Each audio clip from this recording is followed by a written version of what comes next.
Agora sim, gravando. Oi, oi. Eu tô meio de saco cheio dessa cultura de nostalgia. Você também, tá? Porque eu me peguei pensando nisso esses dias, eu fiquei com tanta coisa na cabeça que eu resolvi fazer um vídeo sobre isso e, sei lá, falar com as pessoas na internet. Porque acho que só escrever um texto eu não tava conseguindo e, sei lá, queria fazer alguma coisa diferente do que eu venho fazendo. E é meio isso, assim, esse incômodo. Fazer algo diferente do que eu venho fazendo, mas assim, de maneira geral também, eu acho que tá um grande gosto de mais do mesmo, e isso parece se estender há mais de uma década. Parece que não teve nenhuma grande mudança cultural nos últimos, sei lá, 15 anos, apesar de agora ter as ferramentas de inteligência artificial, apesar da gente ter vivido a pandemia, talvez até por causa da pandemia isso tenha se acentuado de alguma maneira. Mas, não sei, parece que a gente olha pra trás e as imagens de 15 anos atrás, ou quase 20, são muito parecidas com as imagens de hoje em alguns aspectos, assim, a forma como as pessoas se vestem, o tipo de coisa que as pessoas fazem, o tipo de humor, assim. Nos últimos 10 ou 15 anos parece tudo meio parecido, e agora que parece estar começando a mudar. Eu falei muito parece, né? Mas enfim, eu não sei, eu acho que a gente eu pelo menos cresci numa época em que as mudanças estavam sendo muito rápidas, as mudanças tecnológicas e consequentemente culturais. Dando um exemplo com como a gente ouvia música, né? Quando eu era criança eu tive fita cassete de música infantil, mas eu também tive CD de música infantil. O meu irmão teve disco de vinil de música infantil, e ele é uns 4 ou 5 anos mais velho do que eu. Mas ainda criança eu tive um aparelho de MP3 logo que eles chegaram e fizeram muito sucesso. E depois disso, os streamings ainda demoraram um bocado pra vir. Mas foram mudanças muito rápidas. A internet chegou em casa quando eu era criança, a internet banda larga, poucos anos depois. E aí os celulares com internet, que ainda não eram smartphones, para daí virem os smartphones. Foram muitas mudanças rápidas, muitas mudanças seguidas. E parece que depois da chegada, da popularização dos smartphones e das redes sociais do jeito que elas são hoje, com os feeds e timelines, que a internet não era assim, né? A internet era de fóruns, de sites, de blogs. E aí o Twitter vem com essa timeline, o Facebook implementa a timeline também, e vem todas essas redes que funcionam desse jeito. E que depois vão mudar para ser aí um feed infinito que vira nova fonte de entretenimento. E eu acho que essa virada foi ali pelo começo da década passada. Foi nos anos 10, ali, então, comecinho ali dos anos 10. E eu acho que tudo ficou mais ou menos igual desde então, até a gente chegar agora com a inteligência artificial. Mas eu não sei, assim, se realmente foi tão rápido assim, se foi rápido porque eu era criança. Mas eu tenho a impressão de que talvez tenha dado uma desacelerada em relação a como vinha sendo ali na virada do milênio.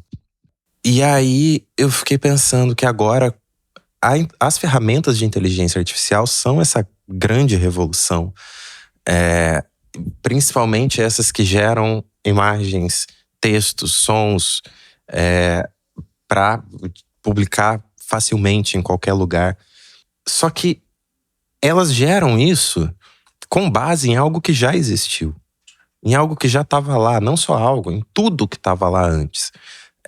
E, enfim, é normal que se produza uma tecnologia com base na que veio antes, é normal que se produza cultura e arte pensando também no que veio antes. Mas pensando no que veio antes, não reproduzindo o que veio antes. Mudando, quebrando paradigma e não reforçando o paradigma, que é o que as IAs acabam fazendo, porque ela não vai gerar nada de original porque ela não está refletindo sobre aquele material do banco de dados. Está apenas gerando algo dentro de uma média do gosto comum da produção de um grande aglomerado de coisas de um determinado tempo e lugar.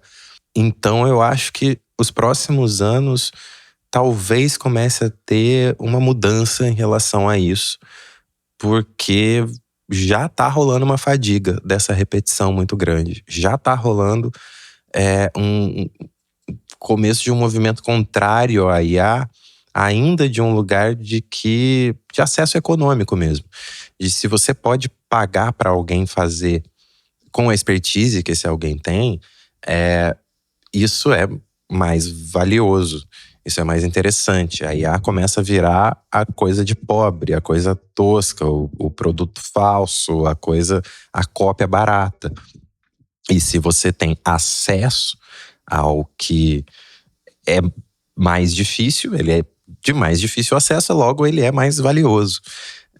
E isso está começando a acontecer já, está começando a se valorizar o trabalho manual como alguma coisa especial, mas essa virada não veio totalmente ainda, mas eu acho que ela pode vir ainda nesse lugar econômico.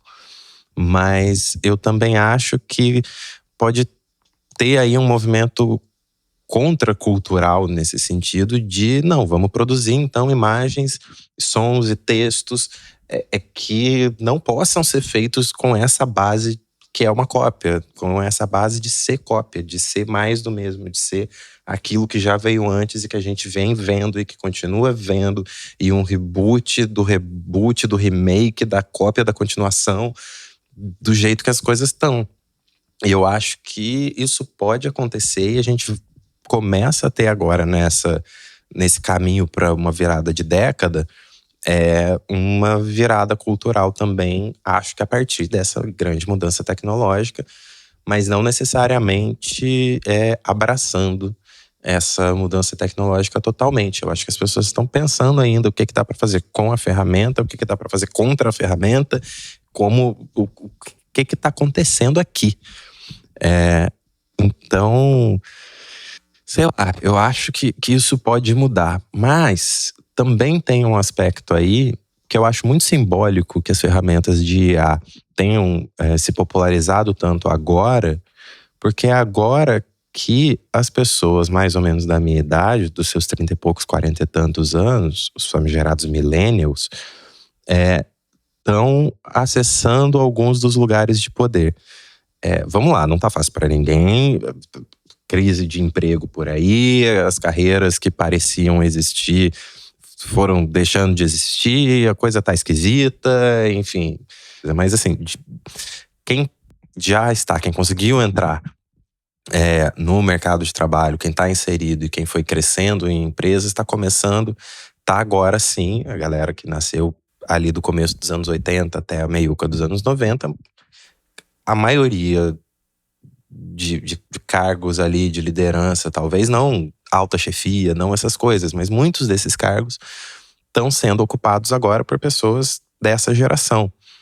E eu acho muito simbólico que sejam essas pessoas que estão, de certa forma, agora mandando no mundo.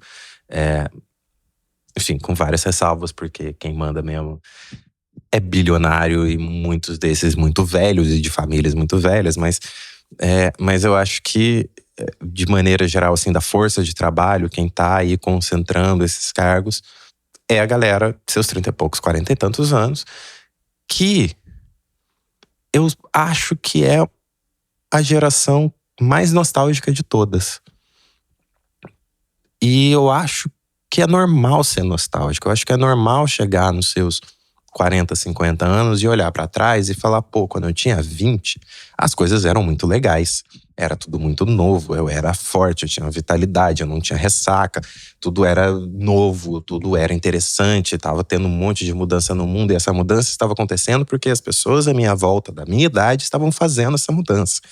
Então, é normal que haja uma nostalgia pela juventude.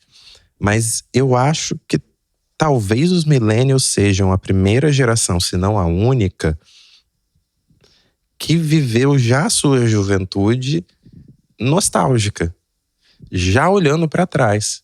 E nostálgica de quê? O que havia para trás quando se está chegando na fase adulta? A infância. Então, é muito simbólico que o mercado tem entendido que essa geração estava começando a consumir e que começou a, então, incentivar a reprodução das coisas da infância dessa geração. A gente, nós millennials, passamos a nossa juventude, o auge da nossa vitalidade, força física, criativa, apegados à nossa infância, querendo viver a infância o tempo todo, querendo não sair dela, querendo afirmar, e aí talvez seja uma certa quebra de paradigma, sim, mas afirmar que posso ser um adulto que gosta dessas coisas de criança. E beleza, pode. Claro, que bom. É saudável manter contato com a sua infância, com a sua imaginação.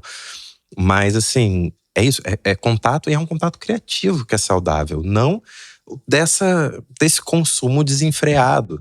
E a gente ficou ali querendo continuar na infância, quando a gente devia estar ali, ou podia estar ali, se rebelando e fazendo coisas novas e diferentes.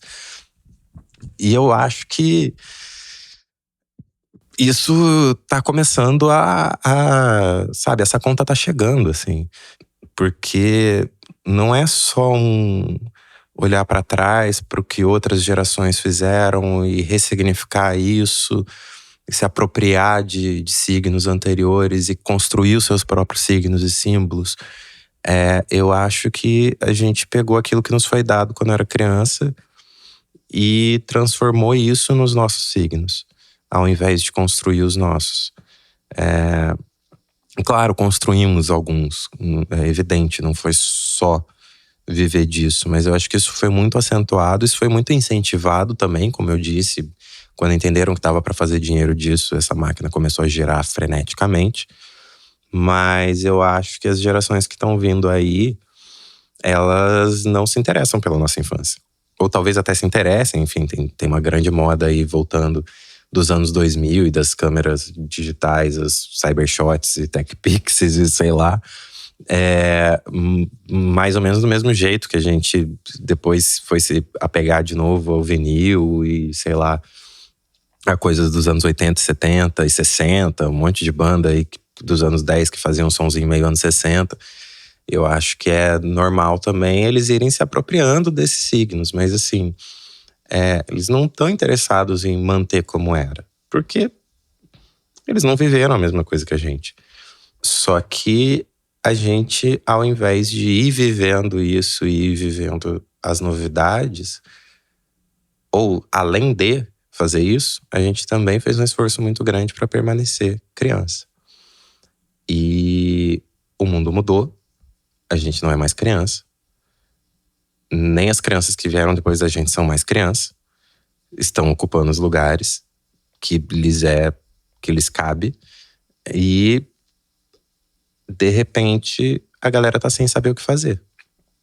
E tá dizendo que o futuro é uma máquina que repete o passado. A inteligência artificial é o futuro. Continuar regurgitando o que já veio antes, continuar fazendo reboots e remakes, mas agora usando uma máquina que faz isso pela média e não com qualquer reflexão sobre aquilo que está fazendo. E isso parece para mim uma tentativa desesperada de continuar sendo criança. E não de um jeito saudável, de manter contato com a infância, com a criação e com o fascínio pelas coisas, mas como fuga. Como fuga do que é a vida. E a gente tá com a cara enfiada no celular, numa tela, vendo a vida dos outros falseada, vendo imagens geradas por IA, ao invés de viver. E eu não sei se a galera mais nova tá fazendo o mesmo, se a galera mais velha tá fazendo o mesmo. Mas eu acho que a gente, de maneira geral, tá fazendo isso. Muitas das pessoas à minha volta não estão fazendo isso necessariamente. Também, mas se incomodam e falam disso com incômodo. E isso é bom, mas eu acho que, sei lá, essa conta tá chegando, isso tá começando a assustar, essa água tá batendo na bunda e tem gente como eu que tá aí meio de saco cheio desse repeteco todo, desse gosto de comida de ontem. E sei lá, cara. Me diz aí, o que você acha? Você acha que realmente o millennial é nostálgico demais? As outras gerações também são? A galera mais nova tá pensando tão pra frente assim? Ou não tá? E aí? Tenta entrar nessa conversa aí, porque eu acho que eu gravei esse vídeo pra tentar conversar sobre esse assunto. Eu converso sobre assuntos assim com os meus amigos, mas dessas conversas também surgem essas reflexões que eu acabo depois ruminando e que eu achei uma boa botar em vídeo. Enfim, eu não sei se fez muito sentido. Fazia muito tempo que eu não sentava na frente de uma câmera para falar de qualquer assunto desse jeito.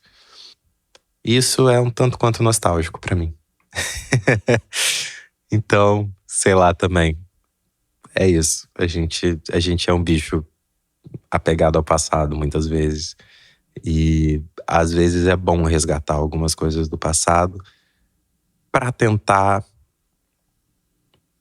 seguir pro futuro, sem ficar preso a elas, sem ficar preso a como foram, mas trazer o que ainda é pertinente pro presente e levar adiante, quem sabe. Eu acho que é isso. Valeu.